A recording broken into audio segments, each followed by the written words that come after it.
Hola, ¿qué tal a todos? Bienvenidos a un nuevo estudio bíblico. El día de hoy vamos a comenzar oficialmente con nuestra serie de estudios con respecto al libro del Apocalipsis. Hace bastante tiempo hemos terminado de analizar completamente el libro de Daniel y hoy vamos a comenzar oficialmente con este libro, el cual es el último libro de la Biblia. Y de la misma manera que hemos hecho con el libro de Daniel, siempre vamos a enfocar nuestra atención en Jesucristo, porque de la misma manera que en el libro de Daniel él era siempre el personaje central, en Apocalipsis pasa exactamente lo mismo, así como toda la Biblia. Sin nada más que decir, vamos a dar un brevísimo contexto con respecto a quién fue la persona que escribió el libro del Apocalipsis. Básicamente fue el apóstol Juan. A sus 17 años, el apóstol Juan escuchó a Juan el Bautista declarar que Jesús era el Cordero de Dios. Con estas palabras él quedó profundamente impresionado. Entonces, él siendo un discípulo de Cristo, nosotros podemos ver que a lo largo de su ministerio, quien era conocido como el Hijo del Trueno, fue convirtiéndose gradualmente en el apóstol del amor, porque el amor es la nota tónica, podemos decir, de sus enseñanzas. El discípulo amado, ¿verdad?, escribe también el evangelio que lleva su nombre, y en el Nuevo Testamento también podemos encontrar 3 de sus cartas. Después de la ascensión de Cristo al cielo y a lo largo de toda su vida, el apóstol Juan continuó trabajando y llevando el mensaje de salvación, aunque sufrió muchas persecuciones. Con esto llegamos más o menos a la época en la que se escribe el Apocalipsis. ¿Por qué? En el año 81 después de Cristo, el emperador romano Domiciano sube al poder, quien dio muerte a muchísimos cristianos. Cuando Domiciano comienza con esta persecución, el apóstol Juan fue retenido y fue exiliado en la isla de Patmos, donde fue preparado por Dios para recibir las visiones del Apocalipsis. Ahora que sabemos más o menos quién fue el apóstol Juan y en qué contexto histórico se escribe el libro del Apocalipsis, podemos dar inicio a nuestra lectura. Versículos 1 y 2. La revelación de Jesucristo, que Dios le dio para manifestar a sus siervos lo que debe suceder pronto, y lo declaró enviando su ángel a su siervo Juan. Él testifica de todo lo que vio, a saber, de la palabra de Dios y del testimonio de Jesucristo. Ya las primerísimas palabras nos dan el título y también podemos decir el mensaje central de todo el libro. ¿Cómo comienza este libro? Diciendo la revelación de Jesucristo. Y es curioso porque la palabra Apocalipsis viene del griego y esta palabra significa precisamente revelación. Ahora mucho se ha dicho, ¿no?, que el libro del Apocalipsis es un libro que no puede ser entendido, pero de hecho en el mismo inicio del libro ya se desmiente esta idea. ¿Qué es lo que vemos acá? Que el velo ha sido quitado. Con misericordia y amor, Dios quiere revelarnos grandes y gloriosas verdades acerca de las cosas que pertenecen a la salvación y a la vida eterna. Y ahora acá nosotros podemos llegar a tener una duda. Y ustedes van a decir, bueno, sí, pero a lo largo de este libro nosotros vamos a encontrar bestias, vamos a encontrar dragones, cadenas y todo tipo de símbolos. Entonces, si esto es una revelación, si Dios realmente quiere quitar ese velo, entonces, ¿por qué no nos habla directamente en un lenguaje que sea claro y en un lenguaje inconfundible? Para aclarar esto me gustaría que veamos una situación la cual se encuentra en Mateo capítulo 13 versículos 10 al 13. Entonces los discípulos se acercaron a Jesús y le preguntaron: ¿por qué les hablas por medio de parábolas? Él respondió: a vosotros es concedido saber los misterios del reino de los cielos, pero a ellos no, porque al que tiene le será dado, tendrá más, pero al que no tiene, aun lo que no tiene le será quitado. Por eso les hablo por medio de parábolas, porque ellos miran y no ven, escuchan y no oyen ni entienden. Entonces Jesús nos enseña que hay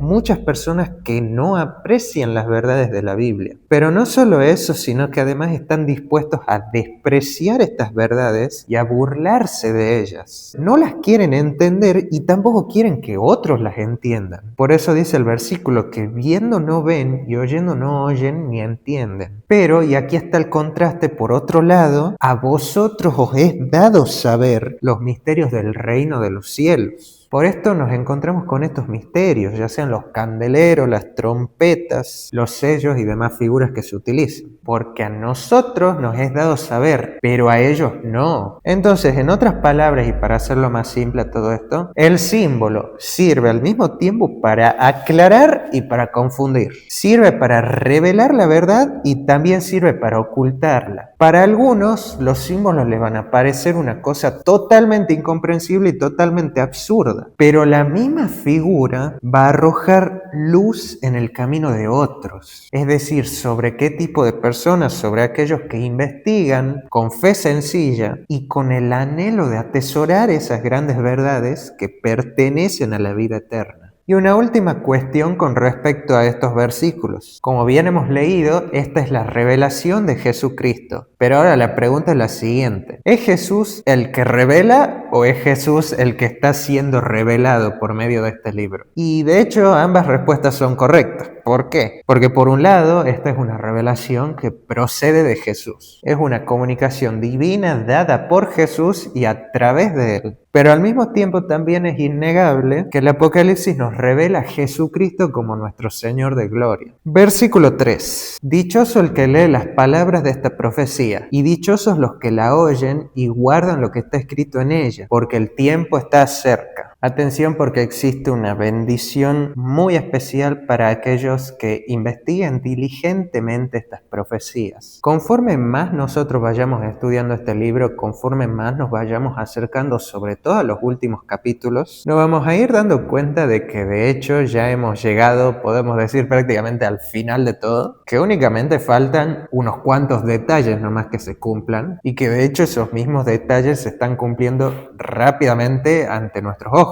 Aquellos que tengan el corazón abierto para recibir estas verdades, vamos a ser capacitados también para entender estas enseñanzas. Ahora, esto también lo hemos visto cuando hemos estudiado el libro de Daniel, pero como ahora estamos, por así decirlo, iniciando una nueva temporada desde cero, arrancando con nuestro estudio del Apocalipsis, me parece también conveniente que estudiemos cuál es el significado de una profecía. Muchas personas tienen la falsa idea de que cuando nosotros mencionamos una profecía, nos estamos refiriendo a una predicción acerca del futuro. Pero en realidad esto no es así. Profecía, tal cual es la definición, es un mensaje que viene de parte de Dios. Y un profeta es un portavoz o es un vocero de Dios. Entonces, claro, sí, pueden haber predicciones, porque para Dios el pasado, el presente y el futuro son igualmente conocidos. Pero el propósito principal de la profecía no es simplemente satisfacer la curiosidad de la gente dándole a conocer el futuro.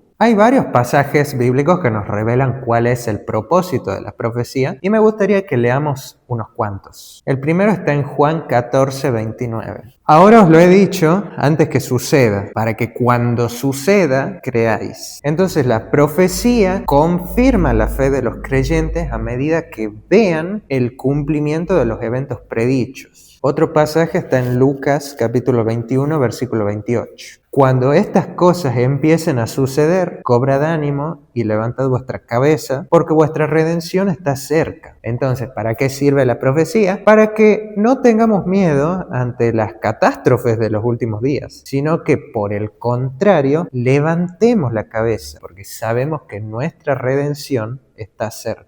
Por último, también podemos leer 1 Corintios capítulo 14, versículo 3. Pero el que profetiza habla a los hombres para edificar, exhortar y consolar. Entonces, ¿para qué sirve la profecía? Para la edificación, para la exhortación y para la consolación de los seres humanos en general y sobre todo para la iglesia en particular. Apocalipsis capítulo 1, versículos 4 al 8. Juan a las 7 iglesias que están en Asia, gracia y paz a vosotros, de parte del que es, del que era y que ha de venir, de parte de los 7 espíritus que están ante su trono, y de parte de Jesucristo, el testigo fiel, primogénito de los muertos y soberano de los reyes de la tierra, al que nos ama y con su sangre nos libró de nuestros pecados, y nos constituyó en un reino de sacerdotes para servir a Dios, su Padre. A Él sea gloria e imperio para siempre jamás. Amén. Mirad que viene con las nubes, y todo ojo le verá, aun los que lo traspasaron,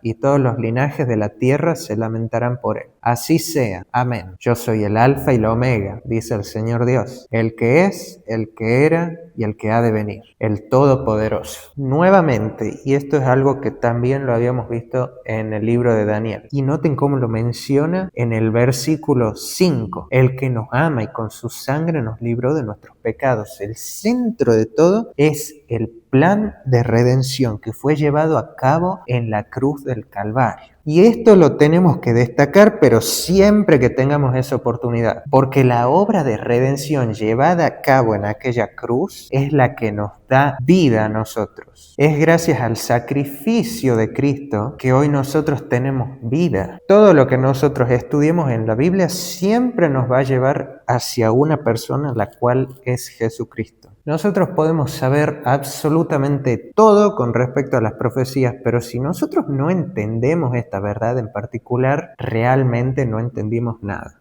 Es en este saludo que nosotros también vemos la importancia que el cielo atribuye al mensaje del Apocalipsis. Y es una promesa también de que la presencia divina va a acompañar a quienes investigan con el sincero deseo de comprender sus verdades. Versículo 9. Yo, Juan, vuestro hermano y compañero en la tribulación, en el reino y en la paciencia de Jesús, estaba en la isla de Patmos por causa de la palabra de Dios y del testimonio de Jesús. Se menciona que la iglesia estaba atribulada en este momento y eso es totalmente cierto. Justamente debido a la persecución que mencionamos al inicio de este video, llevada a cabo por el emperador Domiciano por sobre todas las cosas. Domiciano era un emperador que tomaba sus medidas con un cálculo muy frío y muy desalmado. Él decía que no era intolerante con las distintas religiones que había en el imperio. Entonces, sí, la gente podía adorar a cuantos dioses quieran. Pero ojo, siempre y cuando la gente también esté dispuesta a adorarle también a él como un dios. Y quienes se negaban a hacerlo, lógicamente estaban arriesgando su vida. Entonces nadie dudaba de las palabras de Juan cuando él había escrito que iba a haber tribulación. Versículo 10. En un día del Señor caí en éxtasis y oí detrás de mí una fuerte voz como de trompeta. Y ahora atentos al detalle, ¿no? Porque ahora Juan va a tener una revelación acerca de Jesucristo. Pero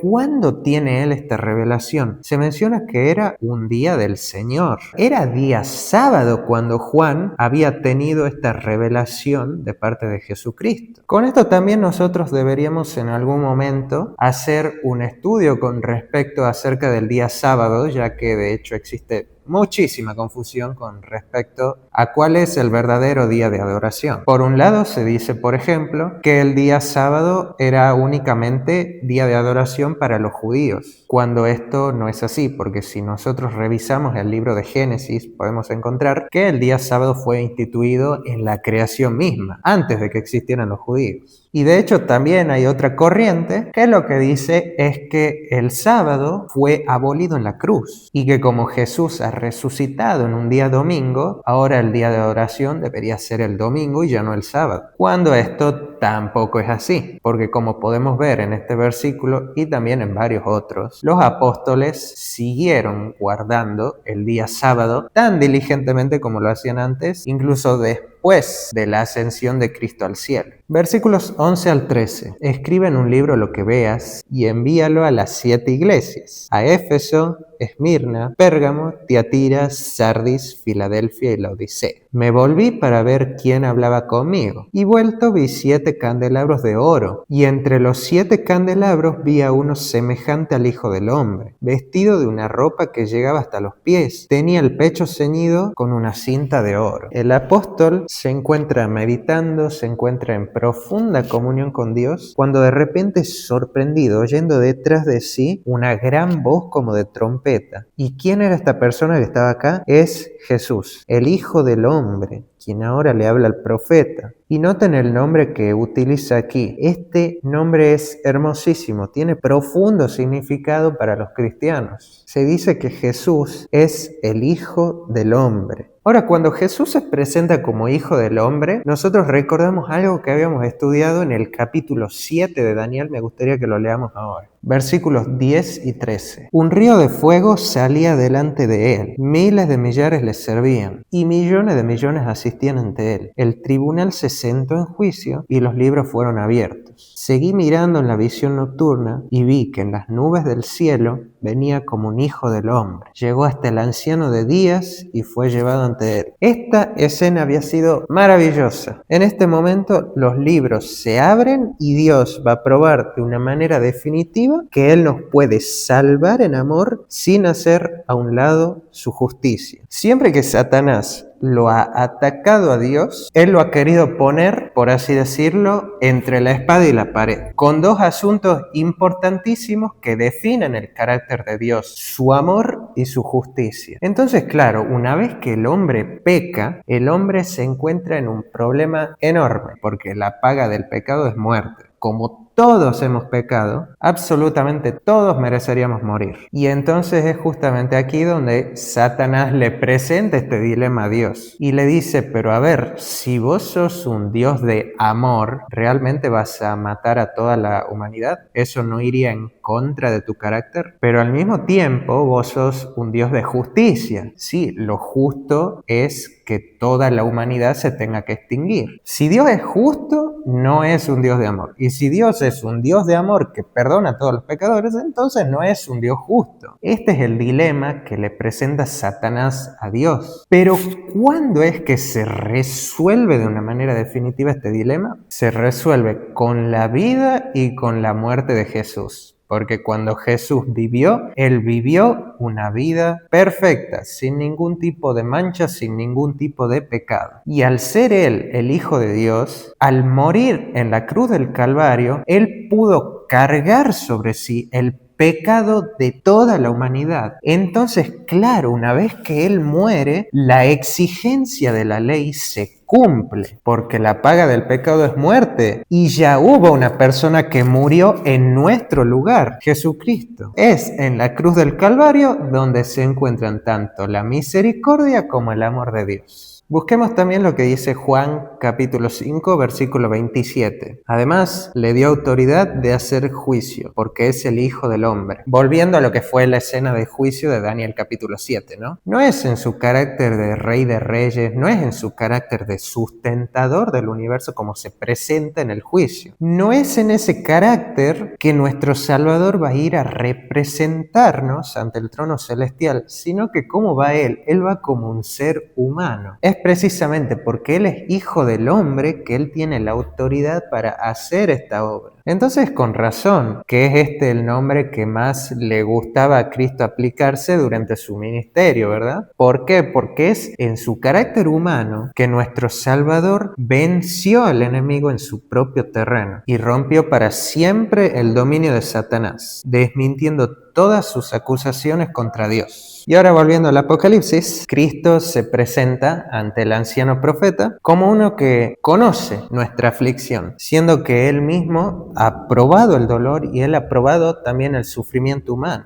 Versículos 14 al 18. Su cabeza y sus cabellos eran blancos como blanca lana, como nieve. Sus ojos eran como llamas de fuego. Sus pies eran semejantes al bronce bruñido, acrisolado en un horno. Y su voz era como estruendo de muchas aguas. Tenía en su mano derecha 7 estrellas, y de su boca salía una espada aguda de 2 filos. Su rostro era como el sol cuando resplandece en toda su fuerza. Cuando lo vi, caí como muerto a sus pies. Pero él puso su diestra sobre mí y me dijo, no temas, yo soy el primero y el último. Soy el que vivo. Estuve muerto, pero ahora vivo por los siglos de los siglos. Y tengo las llaves de la muerte y del sepulcro. Hay un contraste aquí, el cual es hermosísimo, porque si nosotros recordamos un poco la historia, Juan, el discípulo amado, había visto a Jesús, pero él lo había visto sufrir en el Getsemaní, lo había visto en manos de los soldados romanos, lo había visto coronado de espinas y colgado de la cruz del Calvario. En Isaías capítulo 52, versículo 14, se menciona que Jesús había quedado completamente desfigurado, pero qué diferente que se lo ve aquí, porque aquí Jesús ya no es aquel varón de dolores, sino que ahora Él lleva vestiduras de brillantez celestial. Y qué descripción más hermosa que se hace de él, porque dice que sus cabezas y sus cabellos eran como blanca lana, era resplandeciente, era hermoso, más refulgente que el sol. Con razón el profeta cae sobre su rostro cuando lo ve. Por esto menciono también que Jesús es nuestro hermano mayor, porque por su divinidad Él puede interceder por nosotros y al mismo tiempo en su humanidad Él nos conoce en profundidad. Él es nuestro representante, pero es exaltado con todos los atributos de la divinidad. ¿Cuál es el mensaje central de este capítulo, y no solo de este capítulo, sino del libro entero? Se pone muchísimo énfasis en la propia victoria de Cristo sobre la muerte y también en su segunda venida. Entonces aquí nosotros encontramos un mensaje de aliento y un mensaje de fortaleza en medio de las pruebas. Se nos dice: valor y ánimo. Yo sé que a lo largo de su vida van a sufrir por mí, pero no teman, porque yo vivo por los siglos de los siglos. Si nosotros queremos resumir en únicamente 3 palabras, el mensaje de este capítulo es que Cristo es vencedor. Versículos 19 y 20. Escribe lo que has visto, lo que ahora es y lo que ha de suceder después. El misterio de las 7 estrellas que viste en mi mano derecha y de los 7 candelabros de oro es este. Las 7 estrellas son los ángeles de las 7 iglesias y los 7 candelabros son las 7 iglesias. Entonces aquí se nos da una explicación cortísima acerca de todo lo que Juan había visto en esta visión. Porque con esto en mente también podemos hacer un análisis con respecto a los elementos que teníamos anteriormente. Para empezar tenemos lo de las 7 iglesias, las cuales se mencionan en el versículo 11. ¿Qué representan entonces estas 7 iglesias? Representan diferentes periodos en la historia de la iglesia cristiana. Este mensaje se extiende hasta el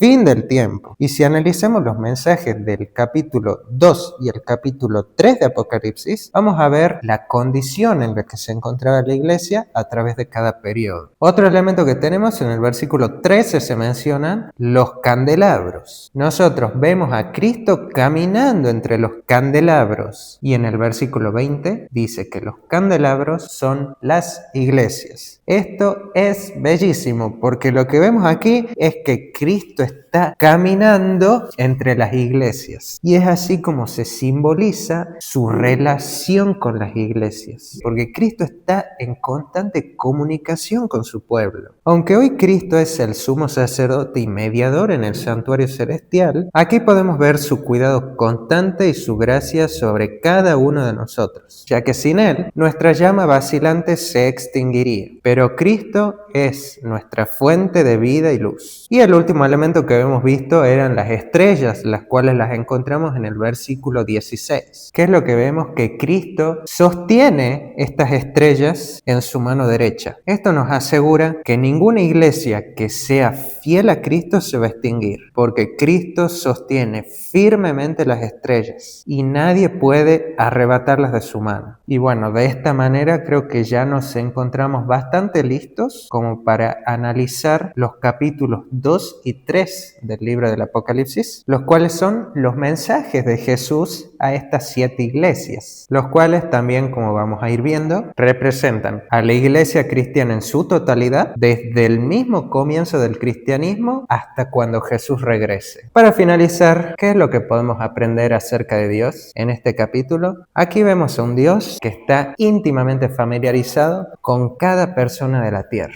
Él es un Dios personal. Él es un Dios a quien le importa nuestra situación. Él está cerca de su iglesia. Él está cerca de su pueblo fiel. Él nos sostiene firmemente en su mano y nadie puede arrebatarnos de ella. A medida que nosotros vayamos estudiando y vayamos profundizando más en este libro, vamos a ver que Satanás va a hacer todo, pero todo lo posible para separarnos de Jesús. Y más adelante también vamos a ver que en el tiempo del fin va a utilizar todo tipo de poderes y fuerzas destructoras que cumplan sus órdenes para lograr este objetivo. Sin embargo, ¿qué es lo que hemos leído en este capítulo? Que Jesús camina entre su pueblo y nada ni nadie, ni lo presente ni lo porvenir, va a poder separarnos de su cuidado y de su amor. Con esto finalizamos el estudio del capítulo 1 de Apocalipsis y nos estaremos viendo próximamente cuando comencemos a estudiar el capítulo 2.